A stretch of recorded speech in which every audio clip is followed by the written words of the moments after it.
Hello दोस्तों, तो कैसे हैं आप सभी लोग। तो देखो, आप सभी लोगों का एक बहुत बड़ा डाउट था कि सर यूपीएससी जेई जो है वो अपना एग्जाम करवाएगा या नहीं करवाएगा, या फिर ओनली इंटरव्यू बेसिस पर लेगा। क्योंकि बहुत सारे स्टूडेंट कमेंट में ये लिख रहे थे कि सर यूपीएससी ने तो क्लियर लिखा हुआ है कि ओनली हम इंटरव्यू बेसिस पर लेंगे। तो आज हम बहुत सारे प्रूफ के साथ में यहां पर आए कि जो नोटिफिकेशन था वहीं पर मेंशन था कि आपके पास में वो रिक्रूटमेंट टेस्ट भी ले सकता है। तो मैम, स्टूडेंट का जो डाउट है, आप क्या बोलना चाहेंगे स्टूडेंट को यहां पर? बिल्कुल, देखिए नोटिफिकेशन में जो इंपॉर्टेंट पॉइंट्स थे, जो डाउट्स थे, उसका कुछ हम लोग आपके लिए आंसर लेकर आए हैं। तो ये नोटिफिकेशन में देखिए एक नोट करके पॉइंट लिखा हुआ है साफ साफ कि in the event of number of applicants being large, अगर जिन लोगों ने अप्लाई किया है वो बहुत ज़्यादा एप्लीकेंट्स हो गए हैं, then commission will adopt short listing criteria to restrict the number of candidates. मतलब कि यहाँ पर कुछ मेंशन किए हुए हैं पॉइंट्स, तो लास्ट में अगर आपको शॉर्ट लिस्ट करेंगे वो, तो इनमें से कोई भी क्राइटेरिया वो सेलेक्ट कर सकते हैं। अब ये क्राइटेरियाज क्या दिए हैं वो देखते हैं। देखिए क्या लिखा है, ये सेम लाइन के आगे कंटिन्यू है। The number of candidates to be called for interview to a reasonable number by any or more of the following method. एक मेथड भी हो सकता है, उससे ज्यादा मेथड भी हो सकता है ना सर क्राइटेरिया। यहाँ पर उन्होंने बोला है कि event of number of application large होंगे, तो मैम इवेंट तो होगा ही होगा, क्योंकि ऑब्वियसली उन्होंने जो एप्लीकेशन की फीस रखी है वो 25 रुपीज रखी है। और अगर 25 रुपीज अगर फीस है, तो सारे जो भी डिप्लोमा होल्डर है चाहे डिग्री के हैं, क्योंकि दोनों इसके लिए एलिजिबल है, तो वो सारे फॉर्म तो फिल करेंगे। अब इतने सारे लोगों का इंटरव्यू लेना भी पॉसिबल उनके लिए नहीं होगा, तो इनमें से उनको कुछ ना कुछ क्राइटेरिया जो है वो फुलफिल करना ही पड़ेगा। इसमें मैम अगर आप 6 पॉइंट पर अगर आप देखोगे तो बच्चों को यहां पर आप क्लियरली आप बता सकते हैं। हाँ देखिए सर, ये सबसे इंपॉर्टेंट पॉइंट है कि by holding a recruitment test, मतलब आप लोगों का टेस्ट भी हो सकता है। तो ये मानकर मत चलिए कि सिर्फ इंटरव्यू के बेसिस पे सिलेक्शन हो जाएगा। तो टेस्ट के लिए भी तैयार रहना। और सर वीडियो बना ही दिए कि सिलेबस क्या था, उसका क्या कट ऑफ था, वो ऑलरेडी गाइड कर चुके हैं। और लिखा है कि generally weightage in the ratio of 75:25। तो रेशो भी दे रखा है कि इस रेशो में अगर आप लोग जैसे रिटन टेस्ट देते हो तो कितने लोगों को इंटरव्यू के लिए बुलाया जाएगा, वो रेशो भी साफ साफ मेंशन की है।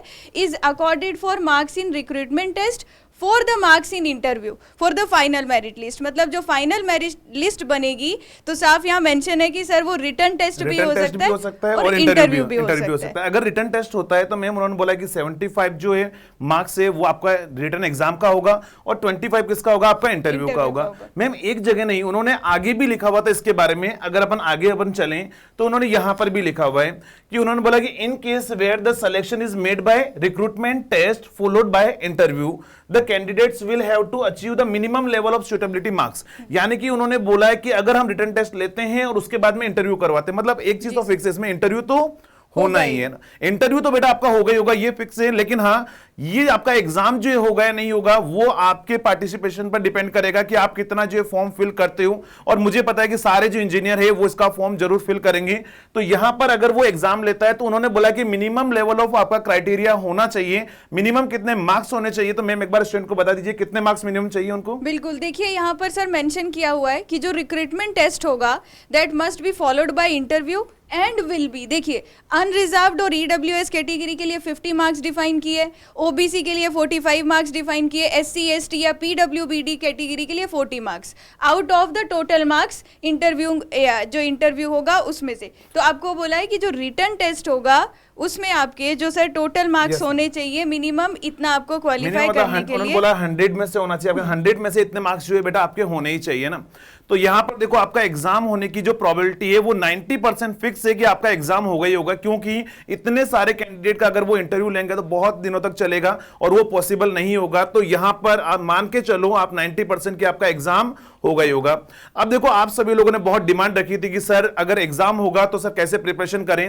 तो हमने आपको पहले भी बोला था कि अगर आप इंटरेस्टेड हो पीवाईक्यू की सीरीज के लिए, तो हम आप सभी लोगों के लिए बहुत जल्दी जो है हमने पीवाईक्यू सीरीज प्लान भी कर दी है और आपको 1 या 2 दिन के अंदर जो है इसके बारे में भी इंफॉर्मेशन हम आपको प्रोवाइड करा देंगे ना।